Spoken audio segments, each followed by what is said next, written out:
Hello my loves, Daniel here. Today we're going to be talking about colliders, more specifically trigger colliders. Now if you're not familiar with what a trigger collider is, no worries, this is the perfect video for you. But essentially they are a major building block in every game or XR design. Now some of you may notice that a lot of the tutorials I do on this channel are very similar to the Bezi channel, and that's because, well, I work at both places and I'm just trying to widen my audience as large as possible. So yeah, if you like this kind of content and you want to see more tutorials, let me know with a comment down below, like, subscribe, and with that, let's dive into it. Okay, as you see here, we have a lot of toys to play with in this scene to really explore the possibilities of colliders. So without further ado, let's start talking about the foundations of what a collider is. Now, there are technically two different forms of colliders. There's solid colliders and there's trigger colliders. Right now in Bezel, we currently support trigger colliders. Now, a trigger collider in many ways is the ability for a piece of invisible geometry to tell if something has entered or exited it. To show this as an example, as you see right now, I have 5 boxes and this sphere. These rainbow lines represent they have colliders. Now, any object can have a collider on them. So if you want to add a collider, you just have to go here and add as many colliders as you want. So with that said, let's see what this looks like in play mode. As you see right now, when the sphere enters each individual block, they grow and they shrink. Now this is really powerful because using colliders in this way shows that you can actually trigger things without having to animate them by hand on a timeline. So that's super powerful. So for instance, if I go into this right now, and let's say I want to duplicate this box over here, it already has a collider. We'll look at that in a second. And if I change this to state 1, let's see what happens. As you see right now, it added another collider and it animated properly. Super powerful. So with that said, let's take a look at how you can use colliders on XR rigs, and let's look at the anatomy of a collider.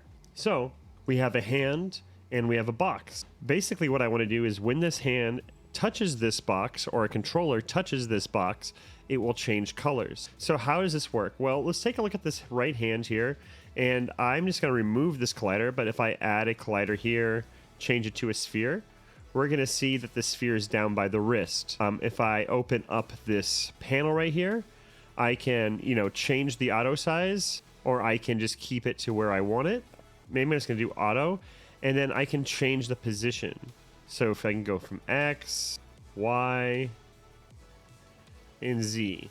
Perfect. Now, if we look at this box right here, as you see, it also has a collider, and inside of it, you can do, again, position, rotation, width, height, depth, or you can even add padding. So for instance, if I type in on the scene millimeters, and if I go back to the box, it's 0 millimeters. So for instance, let's say that if I have a button that's not quite big enough, but I don't want to make it visually larger, I can just change this right here, and we're adding padding to the collider. This is going to make a lot more sense when you start using it for UI. So with that done, let's see how I hook this up, shall we? With this cube, I basically created 2 states. Why don't I just redo all this for us, shall I? The first state is my base state, essentially, and this state is red. If I draw this over, what I want to do is I want to come here to pointer down, and I'm going to say collider enter. Awesome. And now I want to say self, because this thing has a collider with any object, which would be my hand. Now I can even specifically say right hand, and that would allow for only my hand to trigger this box. But you can basically have any collider trigger whatever you want, which is really exciting. Now let's draw back, and if I say collider exit, and if I basically add the right hand again, so when the hand exits the box, go back to white. So let's see how this looks. Okay, so with our box here, let's see if it turns red when I touch it. Woo, it worked. White, red, white, red, white, red. Now, as you can see, like this is really basic, but this is kind of the building blocks to do way more complex things like hand UI or just, interacting with the world. So this is super powerful. Okay, so with that said, let's play with some toys. So as you see right now, that is super easy, but also very powerful, especially when you get into the details. Next, let's talk about how we could start adding colliders in different ways to objects. And to do that, I have added 3 toys and a magic wand. So what I want to do is basically, I want to put this magic wand in my hand, and every time I tap one of these toys, I want something to happen. So the first thing I'm going to do is I'm going to open up my rig, and I'm going to take this wand and I'm going to throw it on my left hand, and I'm going to zero it out. Perfect. Now, depending if you want this on a controller or on a hand, you may want to change the rotation of this, because right now this isn't going to make much sense from a hand perspective, not very ergonomical. But if this was, for instance, using a controller, it would make a lot more sense. So, you know, for the sake of this, let's just use the controller, because it feels more like a magic wand to me. So if you take a look at what we have here on the magic wand, we have a collider. So we can't forget that. And so I want to make sure that this wand is always exposed. So there we go.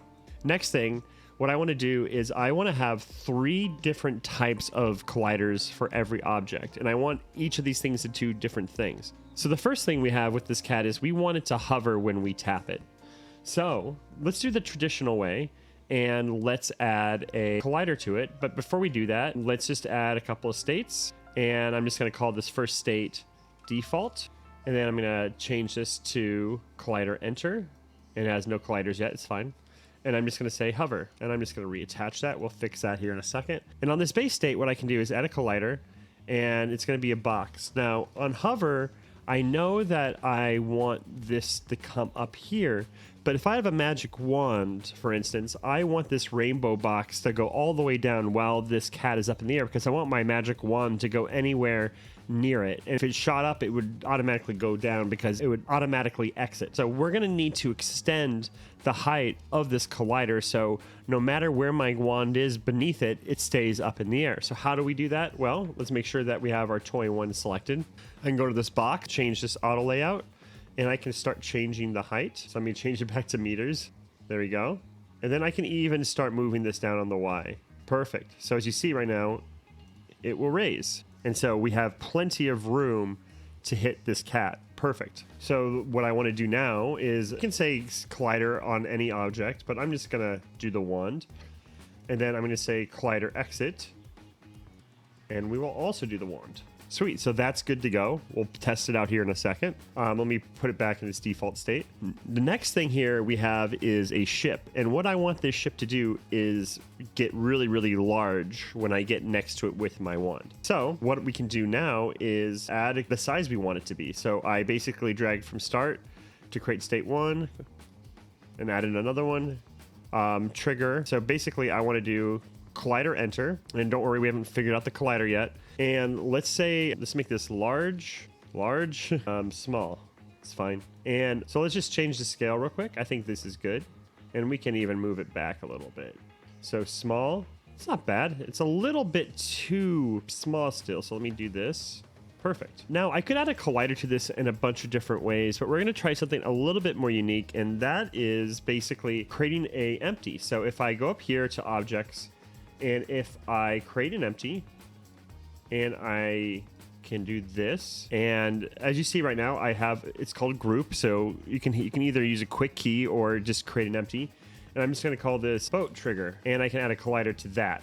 So as you see right now, I can create a collider out of empties.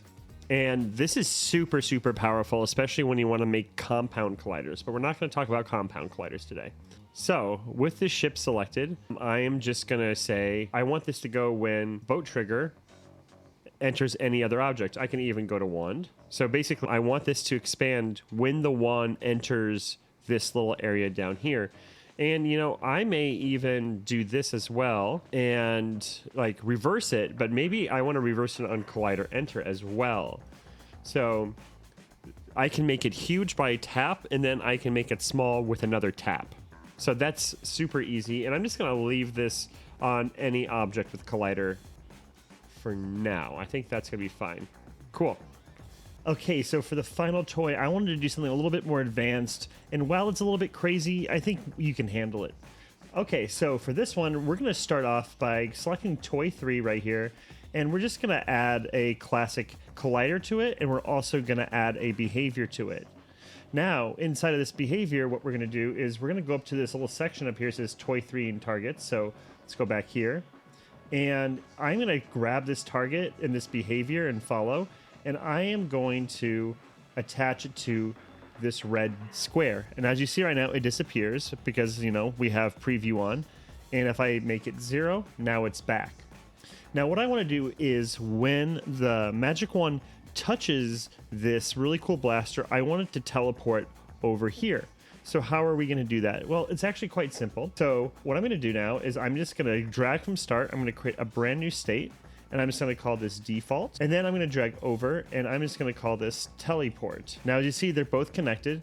And with teleport, I'm going to grab this target, and I'm going to hit this red one right here. So as you see, it's going to go back and forth. So it's going to go from here to here. Now, as you see, it's moving really, really fast, but you know, it's not teleporting. It's not popping in. So what I can do is that I can change these both to 0. So do this. So that one's 0, this one's 0. Or you can even go to base and change the 0, and it should change everything. So let's make sure that this is just 0 right here. Perfect. So 0, 0. As you see, it's teleporting. Woo! So with this selected, we need to figure out how to get it back. So what we can do is drag this teleport back to default, and then I am going to switch this to collider enter. Now, I'm going to want to tap this stage for it to come back. So in order for me to do that, I can say, instead of self, I can do stage, and I can also do wand.